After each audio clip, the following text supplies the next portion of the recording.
నువ్వు నన్ను ఏదో అడగాలనుకున్నావు అంట కదా, ఏంటి? నేనేంటి? నువ్వు తెలుగు? నేను తెలుగునే పాప. నీకు అంత డౌట్ ఎలా వచ్చింది? నేను నీతో తెలుగులోనిగా మాట్లాడా. నువ్వు తెలుగులోనే ఎందుకలా అడిగావు? నీ యాక్సెంట్ కూడా అలాగే ఉంది కదా. యాక్సెంట్ ఎలా ఉందా?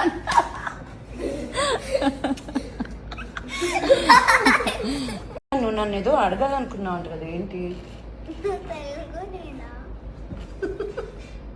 నేనేంటి? నువ్వు తెలుగు? నేను తెలుగునే పాప. నీకు అంత డౌట్ ఎలా వచ్చింది? నేను నీతో తెలుగులోనిగా మాట్లాడా.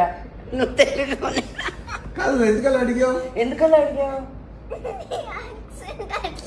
నీ యాక్సెంట్ కూడా అలాగే ఉంది కదా. యాక్సెంట్ ఎలా ఉందా?